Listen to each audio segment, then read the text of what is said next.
like a bird on a tree. I'm just sitting here. I got time.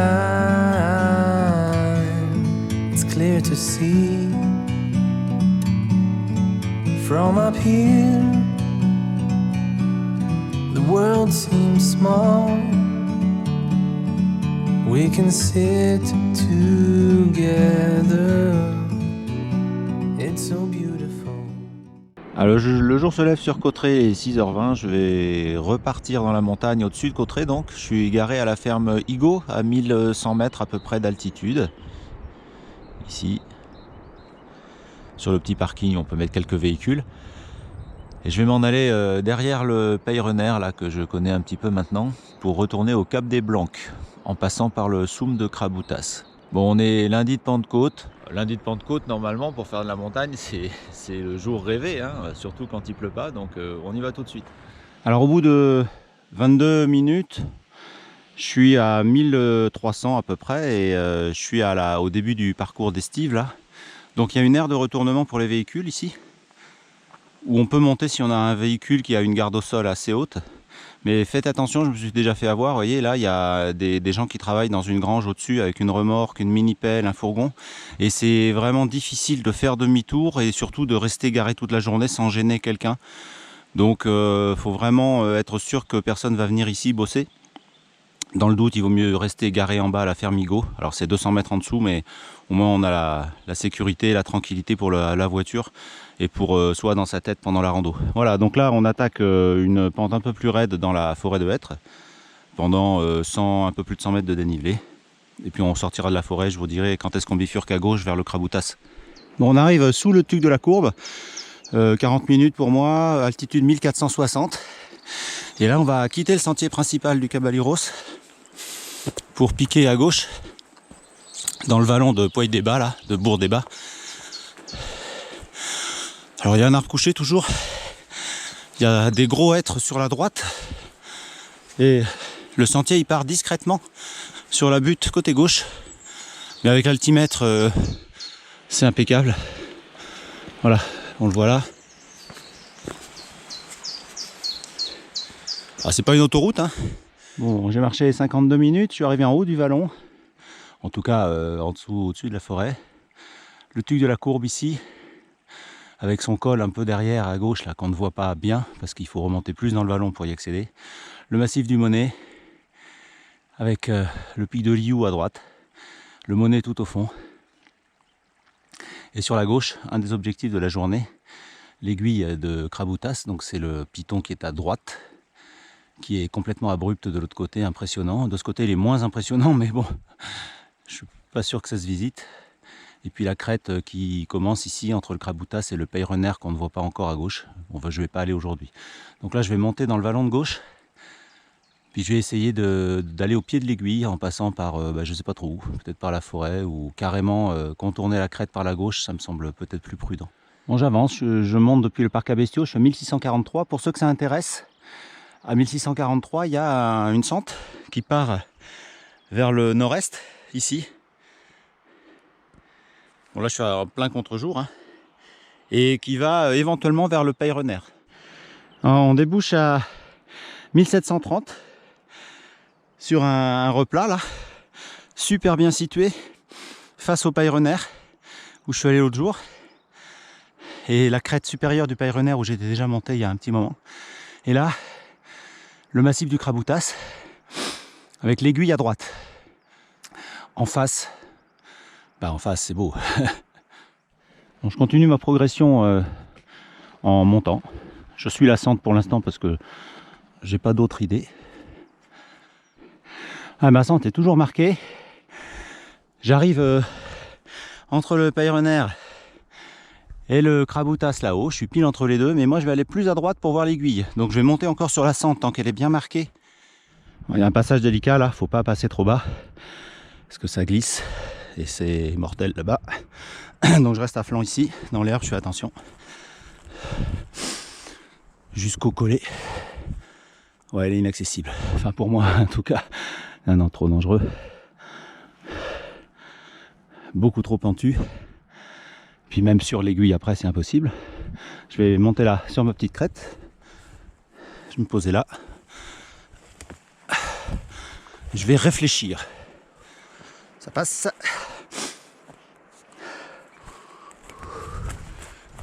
Et on se pose. Donc le Kraboutas au-dessus. L'aiguille ici. Je sais pas si je suis seul au monde, mais la densité de population est basse. Le Monet dans le fond. Sans francs, cette photo avec l'aiguille devant le Monet, je vais la faire. Alors, je sais même pas quoi dire tellement c'est beau. Si Thierry Roland était là, il dirait que quand on a vu ça, on peut mourir tranquille, mais franchement, l'aiguille de Kraboutas devant le Monet, sans nuage.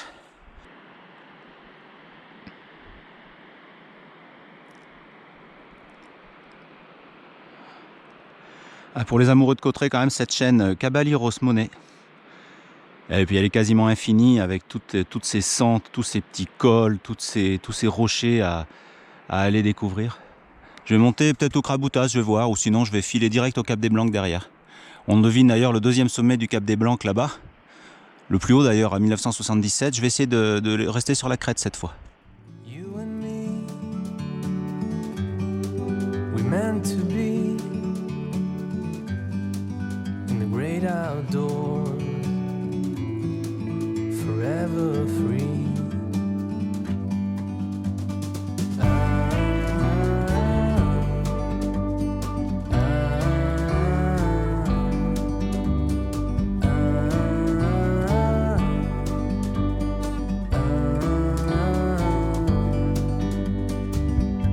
Sometimes you need to go and take a step back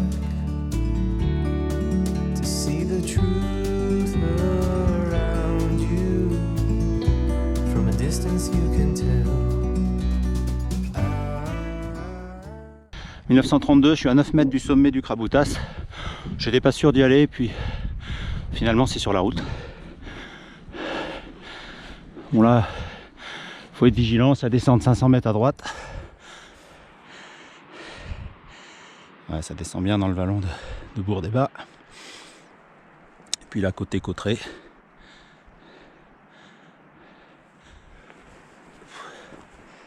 Hop.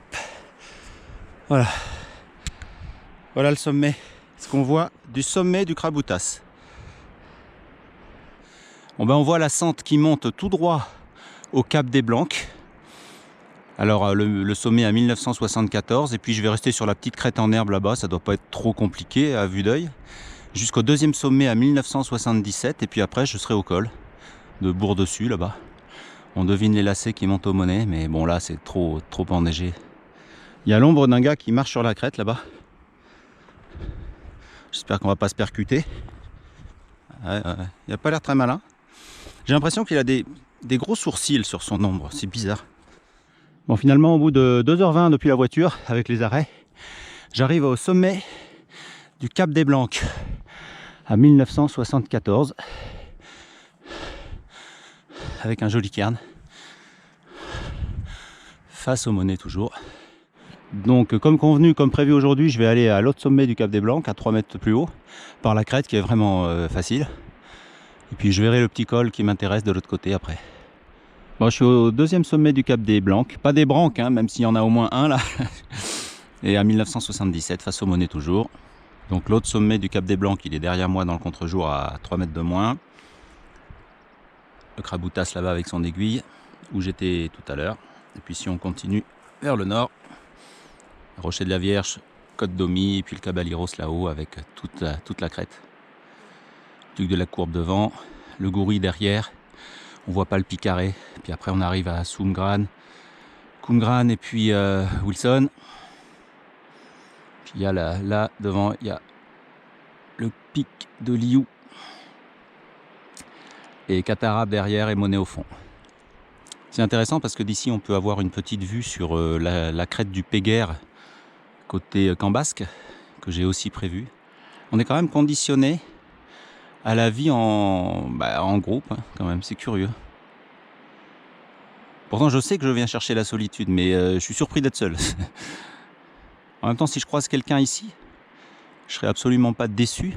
il n'y aura pas de frustration parce que ça sera un gars ou une fille comme moi avec qui on pourra sûrement échanger. Voilà. Donc là, je vais continuer la crête tranquillement. Je vais redescendre d'une vingtaine de mètres parce que je crois que le col de Bourg-Dessus, là-bas, il y a 1960.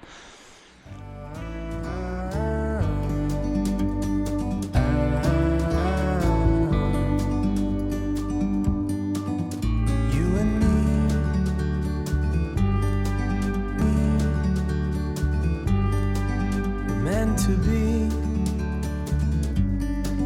in the great outdoors. Voilà, je suis au col de Bourg-Dessus, là, 1960 exactement, 58. Donc je suis entre le vallon de Bourg-des-Bas avec la courbe, etc. et le vallon qui va au Monnet, hein, plutôt côté Camp Basque. Et là, on peut évidemment redescendre dans le vallon du Monnet par une sente qui est bien marquée, qui n'est pas du tout difficile. Et puis de l'autre côté, on peut descendre dans le vallon de Bourg-des-Bas comme on le connaît déjà. Et là, je vais essayer de monter un peu comme il est 9h30, j'ai un peu de temps. Je vais monter un peu vers le pic de Liou, etc. Je ne vais pas y aller, mais je vais essayer de passer au-dessus de la barre rocheuse là. Et voilà. 2220, je continue ma progression entre les premiers névés. Je vais essayer d'aller sur le Soum là-haut, voir à quelle altitude je suis pour essayer de comprendre exactement où je suis. Bon, je suis toujours sur ma crête là, montante. Je suis à 2440. Donc a priori j'ai un sommet là que je vois à 2490 je crois. Je pensais redescendre dans la coume de Liou là. Mais non, en fait, je peux pas. C'est trop raide. Et puis à flanc là-bas, non, il y a trop de neige, je vais me planter et puis je vais me faire mal. Ouais, c'est raide là où je suis. Là, alors, ça tient, il n'y a pas de danger manifeste. Depuis le col de Bourg-Dessus là-bas qu'on voit encore ici. Hein. Mais sévère quand même. Hein. Là, 1430. Ouais, je serais monté de 500 mètres en moins d'une heure quoi. J'arrête sur la crête. Le Monnet au fond, Catarabe. Le pic de Liou à droite.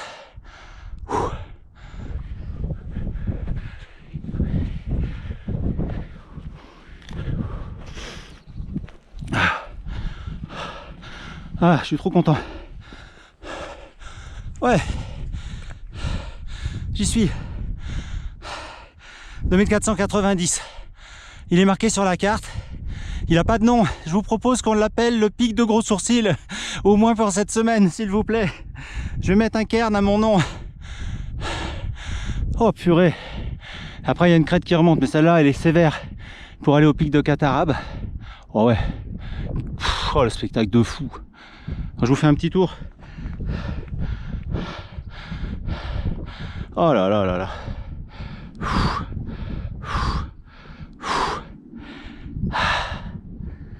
Ah, j'ai bien fait de monter vite avant les nuages.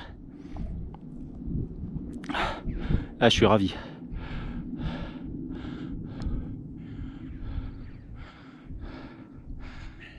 Ah, je suis pas trop gourmand, hein, ça va.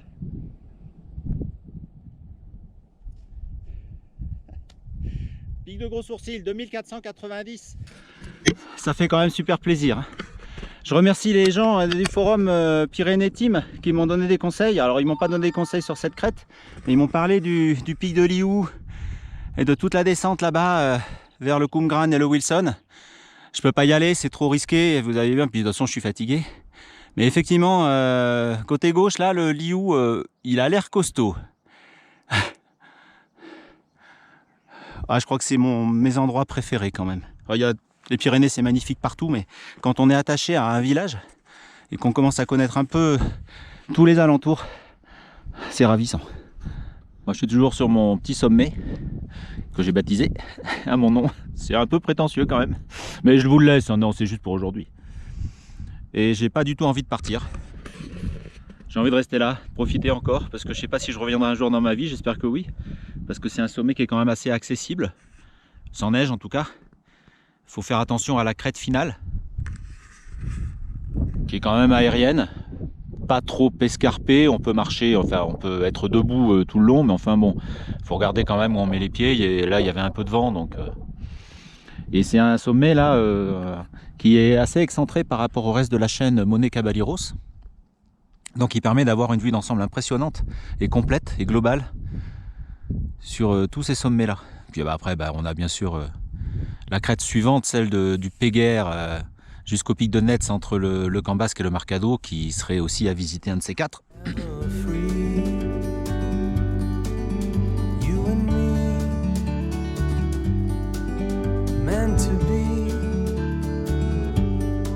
in the great hour.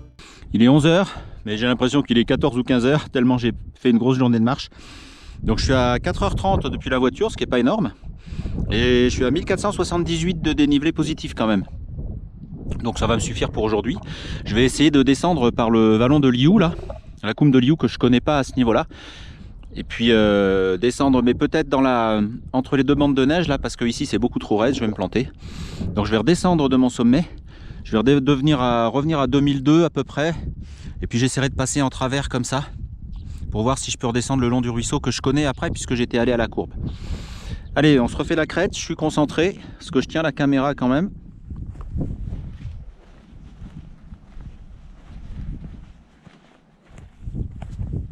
Moi je suis déjà bien descendu, hein, je suis à 2420. Et puis je suis toujours resté sur la crête de ce sommet là. Tant que je peux, je reste en crête. Et puis si je peux pas, je me bifurquerai sur la droite, par là. Mais bon, pour l'instant ça passe encore. Donc j'essaye de rester là, ça me permet de voir ce qui se passe du côté gauche. Je filme pour essayer de repérer tout à l'heure si je suis dans le brouillard ou si je vois rien. Je vais descendre par là, je pense, tout droit à peu près. Bon là c'est pentu, mais tout droit, il y a une toute petite sente à la sortie de la neige là, qui part à gauche, et puis ça pourrait me convenir. Bon voilà, j'arrive de là, c'est pentu là, hein. Je mets les mains un petit peu parce que c'est gravillonné, donc ça peut débouler un peu, dévaler sous les pieds. Je suis à 2300, donc je suis redescendu 200 mètres. J'arrive au névé, je vais le traverser en biais, je pense. Je vais essayer de pas me planter quand même, parce que je vais sur la sente qui est là-bas, qu'on voit. Je vais peut-être aller d'abord rattraper les cailloux, récupérer les cailloux là-bas en face, en biais, si ça tient. Et puis après je descendrai dans le vallon facilement. Ça c'est la théorie. Il y en a assez épais pour pas toucher les cailloux en dessous. Il y en a peut-être encore 50 cm. Elle est suffisamment souple pour que les chaussures s'enfoncent. Je peux même descendre droit en fait. C'est pas trop pentu. Je vais descendre comme ça. Là je remplis les chaussures et en même temps les chaussettes. Une avalanche de bonheur. Oh, purée. Un vautour qui me surveille. Il sait peut-être ce qui va se passer. T'as faim ?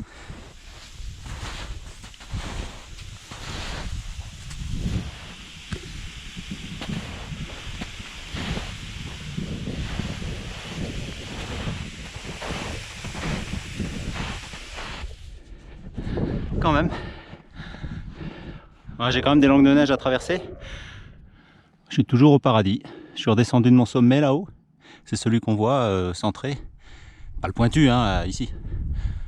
Et là, je suis avec les marmottes qui font des traces dans la neige. Je suis descendu dans les pâturages. Alors, c'est parfois pentu, mais quand je suis obligé, je traverse la neige. Sinon, je contourne les langues de neige. Et puis, je suis déjà bien descendu. Je suis à 2210. Donc, je vais continuer à descendre dans le sec là. Et puis, je sais qu'après, il y a un ravin. Donc, je redescends doucement. Je suis à 2086. Il y a un abri là, à Berger. Et je vais longer tranquillement la pente du ruisseau. Et puis, je vais arriver tranquillement à la cabane. Voilà le panorama, c'est pas mal. Je continue ma descente vers le vallon. Bon là je suis vraiment hors piste, sur la rive droite du ruisseau de gauche là qui arrive de Liu Wilson. Bon ça va, je vais rattraper la partie gauche là-bas, mais c'est beau.